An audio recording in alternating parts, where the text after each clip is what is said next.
guys so much for coming. I'm not gonna lie, I'm super nervous. It's my first time actually talking straightforward about my recovery.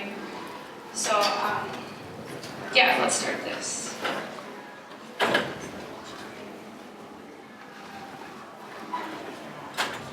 Okay, so at about this time in 2009, I had been out of the eating disorder clinic for about a month. Every week, my dad and I sat down to figure out my breakfast, my lunch, and my snacks to help maintain my healthy weight. In 7th grade is when I look back and say it all started when I started comparing myself to other women and other girls in magazines and watching my diet. People think that every teenage girl goes through a time like this, but during that age, goes through a time like that in that age, but to my knowledge, it should be prevented and it shouldn't be a norm.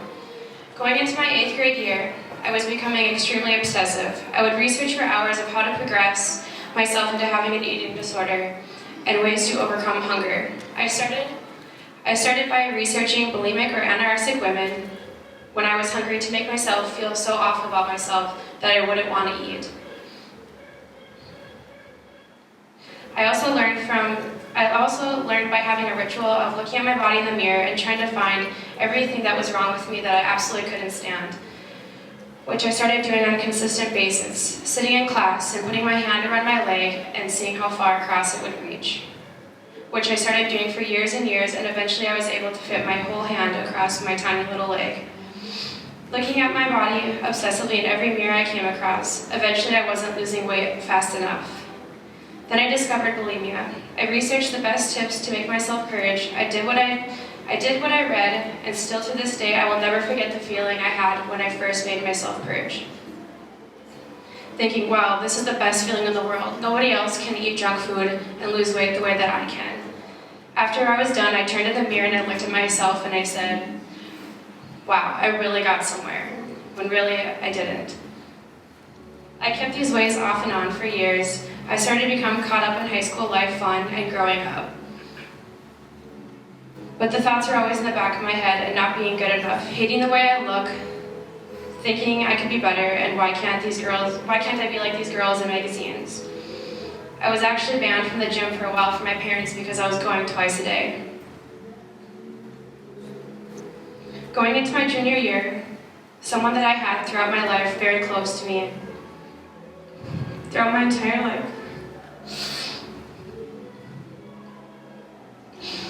no longer had time for me, and I felt abandoned and I felt hurt.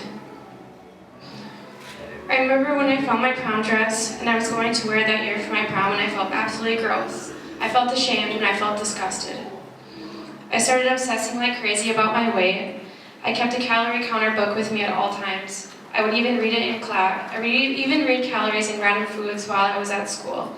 Every day for about 3 months, I would wake up, eat oatmeal with cinnamon sugar, go on my lunch break, drink a Diet Coke from McDonald's, and yes, it would kill me knowing that my friends were eating this delicious meal, and I told myself that I wasn't allowed to because I didn't deserve to eat.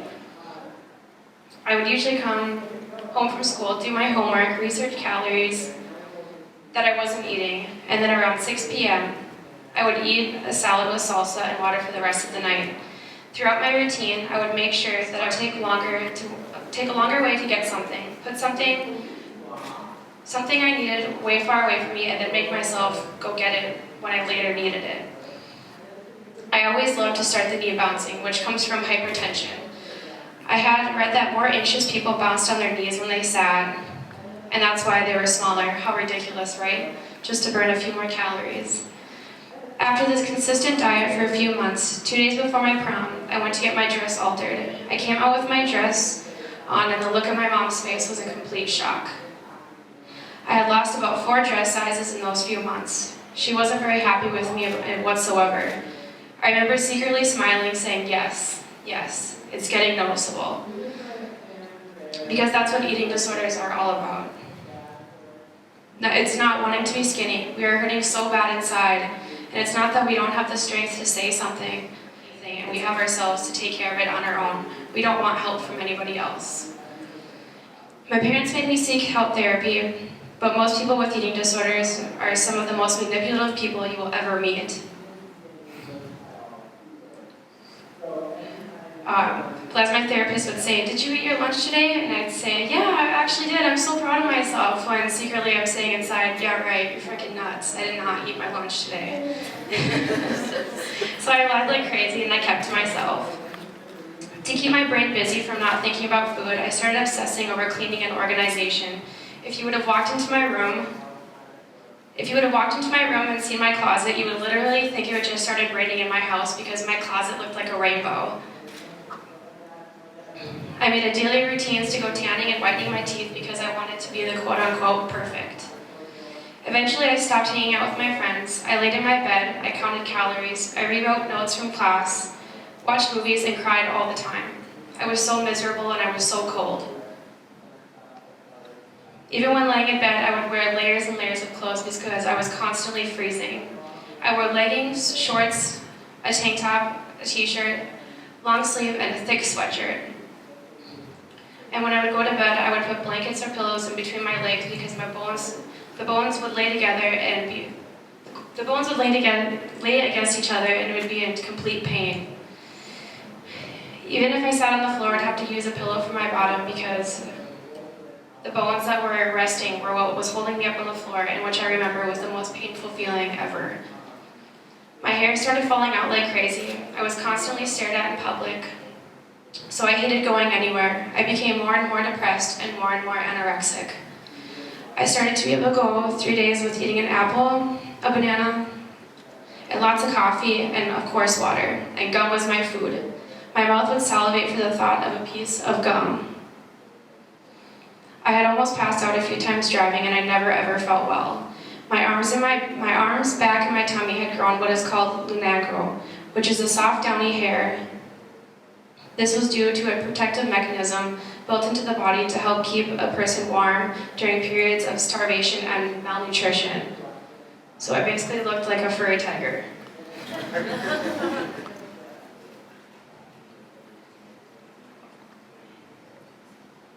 My body was going into survival mode. So let's say you were stuck in the woods with no food for days and days. Your body eventually tries to keep yourself awake because it knows that you need food, because you do need food in order to survive. So I would lay awake at night, trying to sleep. I would make myself think of foods that I would want to eat and tell myself I didn't deserve them. I didn't deserve to feel full. I didn't deserve to feel satisfied. I didn't deserve to feel healthy.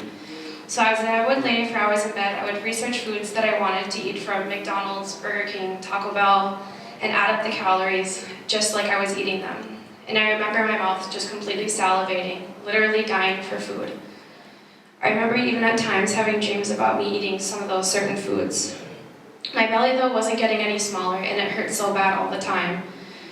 I went to the doctor, and it was due to a constipation and a massive protein loss, which is caused by a low source of protein through the bloodstream when the body attempts to regulate the imbalance. Fluid shifts to the abdomen and causes bloating. So basically, I was going through malnutrition. That day, I went into the doctor. I weighed in at 87 pounds. The doctor recommended treatment, and of course, I said, "No, don't worry about it. It's not your problem at all." So, and let's just say that I was having doctor's appointments every single week, and my mom always had to be the first to look at the scale because she knew it would be less and less every single time. One day it had snapped in my head. I was tired of being in public. I was tired of not going in public because of everyone looking at me like I'm on drugs. I'm tired of not living normal, people asking my parents if I was okay, being talked about at school. So with my parents' help, I tried to get better. I went a few days eating kind of normal, which turned into binge eating, which is eating a massive amount of time and purging it all up.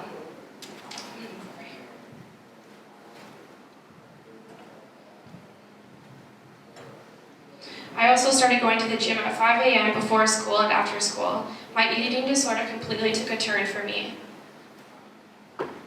I hadn't eaten food in so long, and I was so starved that I would eat so much, and of course just regret it. And so because my parents were seeing me eating, they thought I was getting better, but I was still an 87-pound girl eating massive amounts of food, sitting in the bathroom, and going to cycling classes twice a day. I eventually started to put a few pounds on, which felt like 20 to me, and no, I'm not exaggerating at all. and the time had come around my senior pictures, which is one of those right there. And I remember feeling so disappointed in myself for putting on weight. When I finally got my senior pictures back, I was so disgusted and I was so embarrassed. I couldn't believe how fat I had actually gotten. I think I actually only looked at my senior pictures maybe once when I received them back because I was so ashamed and so disgusted and just in complete guilt that I had let myself get that fat, quote unquote fat. So I was trying to cut back my binge eating, but I was still so hungry. So I would try to eat small amounts and purge it up instead. I was constantly in the bathroom, my throat was constantly in pain, and I would salivate all night long due to acid reflux and the constant heartburn. One morning I had woke up and I could not swallow at all. But I was so used to it and I tried to ignore it. I tried eating a little bit of Cheerios to see if it was my imagination or if it was truly swollen. And I remember that Cheerio feeling like it was going down between two little pillows on a slide. So I called my mom and she called the doctor. That morning I went in for an emergency endoscopy in my throat. But I wasn't supposed to have anything in my stomach, so what does my eating disorder brain decide to do? I threw up that little bit that I did eat. Smart, right? So after surgery was over, they had taken out some skin out of my throat to see what was wrong, and it had turned out that my throat was so erupted that my entire throat was basically burned from all the acid from throwing up so much. The doctors left and my mom looked at me and she said, "How much more are you going to do to yourself? Do you think it's actually really worth all of this pain?" And after all the time she had yelled at me about my eating disorder, I was actually listening. But I kept doing what I was doing. I was just not binging and purging so much anymore and eating more frequent meals, which were basically consisting of celery, oatmeal, salad, broccoli, fruits, veggies, all that. No carbs, no protein, nothing. And I was still going to the gym. I had probably gotten my weight back up to where I had been talked to by the school counselor numerous times about teachers being worried about me. I heard in the lunch line a girl talk about me in front of me, and she said, "Doesn't she understand how gross she is?" I immediately ran out of the school in tears. I called my mom bawling, and I told her I don't want to live like this anymore. I'm sick of being sick, I'm sick of being unhappy, and I'm so sick of being depressed. I went back to class, and as soon as school got out, I went to my therapist and told her everything. I told her all these years. I told her all the lies I've been telling her after all these years, and I told her I thought about suicide and the 12 ibuprofen I would take a day just to kill myself slowly.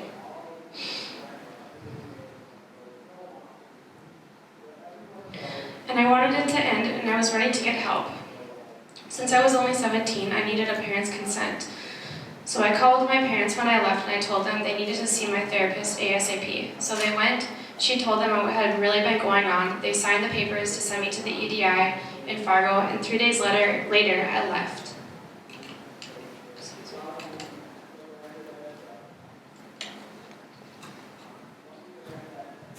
And so the first night I got there, I was in complete shock. I laid in my bed thinking, how did I do this to myself? What the heck am I doing here? I wasn't in it for a while and I didn't want to do it. But after getting to know the other patients, some that were my age, some that were in the mid-20s, and then there's the ones that were in their 40s, which are the ones that I truly believe helped me get better and made me strive to get better and determined me to get better. I said to myself, that will never ever be me. These people had families, they had kids, they had grandchildren, they had husbands, they had wives, and they're sitting here at this age still living in the hell-consumed life of an eating disorder. And I said I didn't want that for myself. I said to myself, I want to live happy, I want to have kids, I want to see them be happy, and instead of worrying about myself being unhappy, I want to see them enjoy their lives. So 2 months after my tough work and getting to really know myself, I finally got to come home. I left weighing about 125 pounds, and trust me, I felt like a marshmallow stuffed in clothes.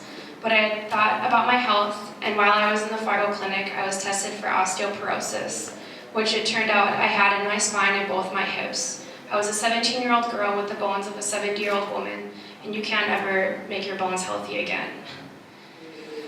So I kept that thought in my head, and in my heart, I knew what I had to do. My dad helped me on a daily basis maintain my sobriety on my eating disorder. I was doing better and better on my own and left for college at MSUM, later where I was doing well on my own for a while. I then started becoming very homesick. So nights where my roommates wasn't in the dorm, I would binge and purge in my room. Right away, I could feel that high all over again.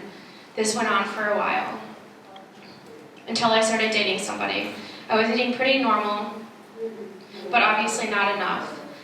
Because one day when I started driving, I was driving around doing errands, I just had this massive craving for fast food, and obviously that wasn't in my diet.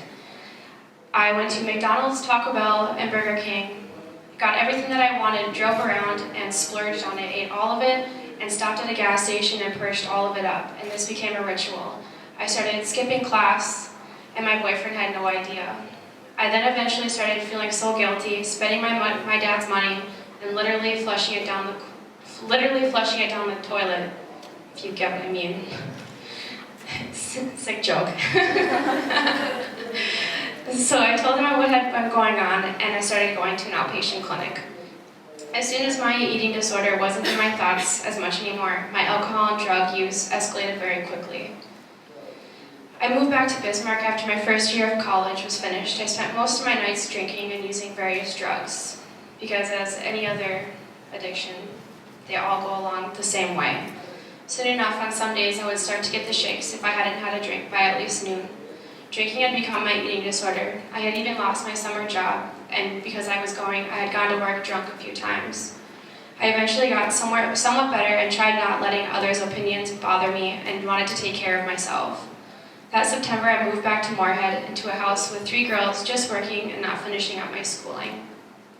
An ex-boyfriend of mine had come back into my life again, and he brought the worst side of me. I was drinking excessively and once again not eating. I was using alcohol as a calorie intake. Work for me was a struggle. I was constantly weak, and I could barely carry beverages from shaking so much. Drinking at my job became an everyday task, just to feel normal. I would sneak behind the bar and fill my glass up about 90% full of vodka with a splash of Diet Coke right on top. Eventually, I was tired of being tired, so it came across to me to drink sugar-free NOS for an energy boost. No calories, nothing. Like, smart, right? And of course it was helping, and I was drinking 2 a day. I wasn't eating anything for days, drinking 2 sugar-free NOSes a day, and drinking all night long, every single day. And because I apparently thought that was the best weight loss I could use at that time, because drinking wasn't leaving my system either. I had come home for a weekend to see a different party scene for a bit. I had worked all day long, drank a sugar-free NOS, had 2 5-hour energy drinks, and drove home at around 9 p.m. I stayed up all night long partying, got home around 6 a.m., got up the next morning around 10 a.m. to go to the pumpkin patch with my mom, a day that I will never forget.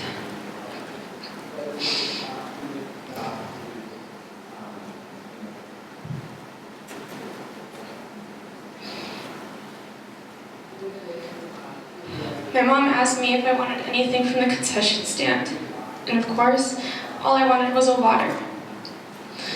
As we were walking over, I felt an extremely weird sensation come over my body.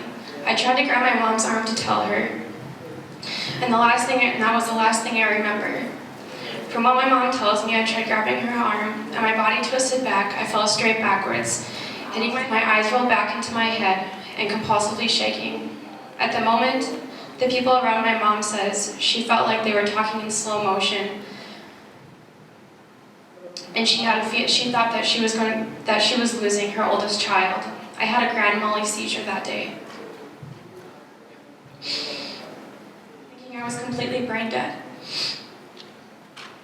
I tried thinking of anything possible that I knew, work menus, my name, anything. I had blacked in and out for a while, and I remember being rushed down to the hospital and anything that had just happened. The doctors kept telling me that I had had a seizure and that I was going to be okay, but with no thoughts being able to run through my head, I was so scared. I finally was able to keep awake, and with my parents by my side holding my hands, I couldn't stop crying. I was so terrified. I thought I was going to be brain dead. I didn't know if I'd ever be myself again. And after spending the entire day in the hospital getting numerous brain scans done, the doctor said they found nothing wrong and that I was lacking so much nutrition and I needed to take good care of myself. So my stubborn self didn't really care about that at all. I went back to Fargo the next day without the doctor's consent. I wasn't supposed to drive for another month, but I did it anyways. I didn't drink for a few days, and I tried doing as the doctor told me. As any other person with an addiction and not getting help, the matter could just only get worse. Drinking went back to my normal, and my seizures seemed to have no effect on me. I was drinking and using drugs on a daily basis, and not eating, of course. I stopped showing up for work more frequently, and would keep drinking from the night before the next morning. One morning, my boyfriend at the time had gone to work, and I started drinking a bottle of whiskey. I drank the entire bottle, started cutting myself out of just to help myself get out of the misery that I felt, the hopelessness, the shame, and the degradation that I felt. I don't remember much about this, but I had called my roommates to take me into alcohol treatment, where I had tried sending myself about 3 times before, and I never followed through with it. So as my friends took me in, I was asked my address, my social security number, and all my general information. After that, I was given a breathalyzer. I had blown a .35, which is over 4 times the legal limit. They couldn't believe the tolerance I had for alcohol. I was rushed to the emergency room and was hooked up to an IV for water and to rehydrate myself and sober up. After about an hour, my friend and I had picked up some food and went to my house, and of course I came home to the boyfriend I had at the time, taking shots of whiskey. Great boyfriend, huh? So, adding to myself, I waited for my friend to go to the bathroom, and I snuck in a shot. She caught me, called my parents not knowing what to do, and was worried sick. My parents were absolutely fed up with it. They had her call the cops on me, so I was arrested and taken to detox. I sat in detox for 2 days. I missed a flight to Arizona to see one of my best friends from high school. And since I was in Minnesota, and detox is no luxury or a hotel, I couldn't call any North Dakota numbers. The boyfriend I had at the time didn't try getting a hold of me once. I talked to my parents maybe once. The day I was finally released, I had no ride home, and the cops wouldn't take me to my house. So in the middle dead of the winter, I'm wearing these thin sweatpants and a sweatshirt, and I had to walk 2 to 3 miles to get back to my house. So I dwelled on things for a while and got away from the person I was seeing. I started hanging out with an older crew, new friends, and I received a fake ID from a friend. So I was able to hang out with these older people and go out to the bars, and I'm not gonna lie, I had a blast. But with a small girl being in a college town in a bar with cheap beer, I never lasted long in there. One night, one of the boys I was sort of seeing asked me if I would pick him and his friends up from the bar to hang out with me and a friend of mine. My friend and I had been drinking, but that never stopped me, of course. And like we always say after we've had a few, well, not all of us, but a lot of us are like, oh, I feel fine, I can drive, it's not a big deal. And this bar was only about 3 blocks away from my home at the time. So my friend and I went to pick them up. We waited in the car. I turned my lights off, and after about 5 minutes of waiting, he came out and we were ready to go. As I was driving, I passed through one of the stoplights right on my way home, and right behind me I hear the sirens go off and cop lights behind me. Yep, I'm being pulled over. I was immediately asked to take a drunk test, and as I'm on a busy road, I'm super embarrassed, and of course I failed. I blew a .25. Of course, with nothing in my stomach, it doesn't help the matter of fact anymore either. I went to jail. Luckily, my roommate came and got me and bailed me out after about 20 minutes being there. That night, I was charged with a DUI, a minor, paraphernalia, and possession of a controlled substance. I called my dad when I got home and I told him what happened. Luckily, he gave me one of the best lawyers that Minnesota had, and I was charged only with a minor and a DUI. And as I say, only, haha. My life in Moorhead was just not working out for me for the best whatsoever. And after court, I knew I was going to be forced into treatment, and my parents wanted me back home to get my life figured out. I was in the lowest treatment, house arrest, an alcohol ankle bracelet, intense treatment, which I took extremely seriously, a good month in jail, and 6 years of supervised probation, which I am still currently suffering those consequences right now. I would say that jail saved my life, and I'm so lucky to not have hurt anyone, myself, or kill anybody. I struggled a lot with my eating habits during this time because I was so depressed and I couldn't get over the things that I had done. I was embarrassed and I was ashamed.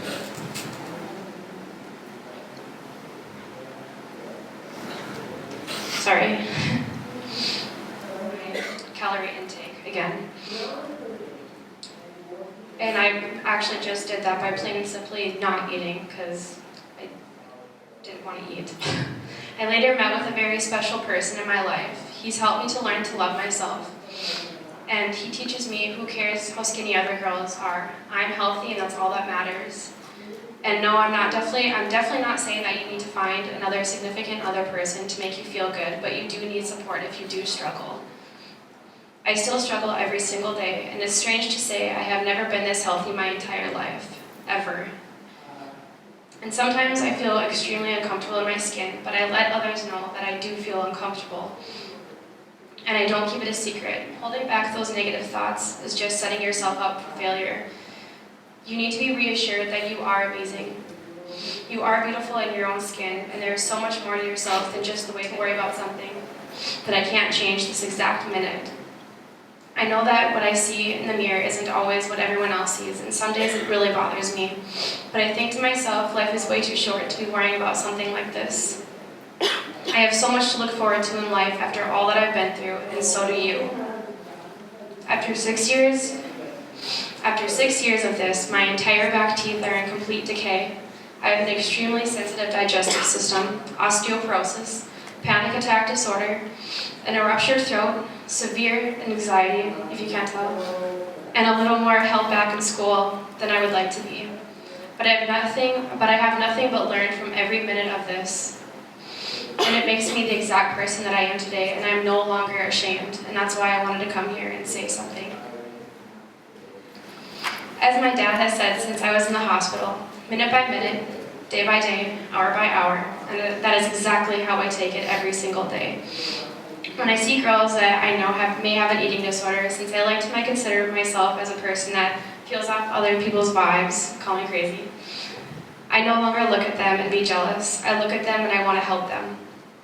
I want to show them little things that are so much more beautiful than constantly being in worry and show how truly beautiful they really are. And they do deserve to be happy just like everybody else. I focus on things that I love. I love detox baths, reading my Zen magazines, how beautiful the sky is, how beautiful life is, and how lucky I am to be alive to share my story with others. And yes, I dwell on my past, on the mistakes that I've made, but I've learned that when my mind speaks negative, I speak positive right back to it. When we get this one life, we get this one body, we get this one family, and I no longer take advantage of that fact anymore. I embrace it, I love it. And that's my story.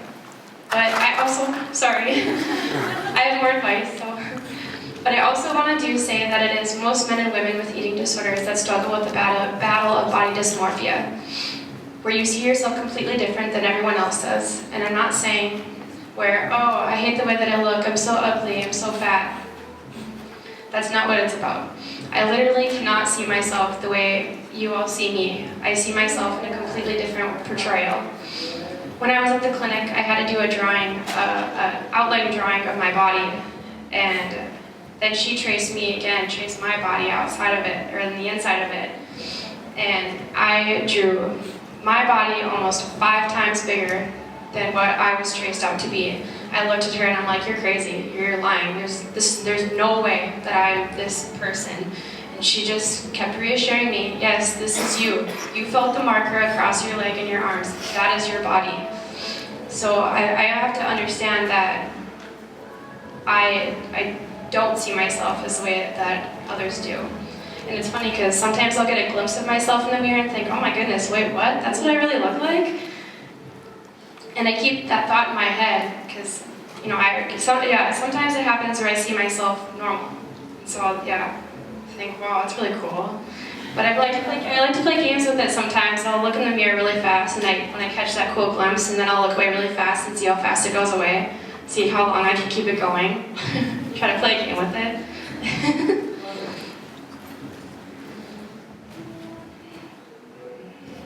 But if you struggle with a low confidence, I want you to go to the store, go to buy some dry erase markers, find some awesome, uplifting, and positive quotes, write them on your mirrors in your home, And who cares if people think you're crazy or that you're nuts? At least you're starting to feel good about yourself. I had positive affirmations on my mirrors for months after the clinic. And when I'm having a rough week, I'll write something positive about myself on my mirror and make sure I read it every time I step foot into my bathroom. I even write positive thoughts in my planner.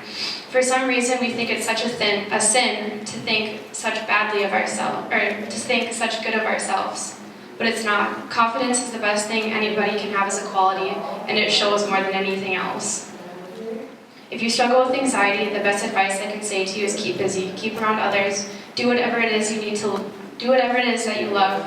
My anxiety has held me back from working full-time, and I sometimes beat myself up for not being able to work full-time anymore. But I've learned that I can't fix it in a day and everything is going to be back to normal. I do what I can, I do my best, and that's all I ask for myself. And that's all anybody should ever ask from themselves.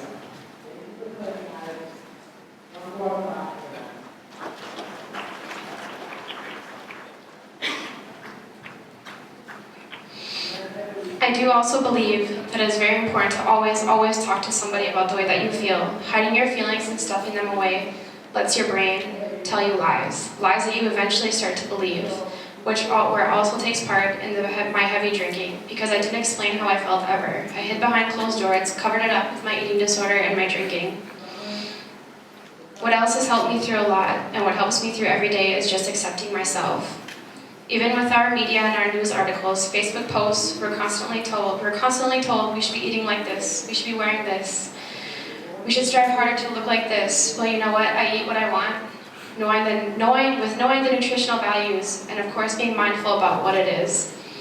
But I'm gonna wear whatever I want. Most people say that, or my parents like to say I dress like a little hobo. I tried to look nice today though. And I'm going to look the way that I want. I can't explain how hard it is for me to see pictures of when I was sick. And bless my mom for completely getting rid of the pictures of me at my lowest weight, because it tears me in half. I don't want to look at them. But it is so hard for me to see those pictures, and I don't want to be that thin again. And it's not me. That's not my body. I'm naturally athletically shaped, and that's it. I wake up in the morning and accept that there is more to me than skin and bones. Accepting, remembering, and being mindful. And I truly believe. Feel free to contact me on Facebook if you ever have any questions or want to talk. Thank you.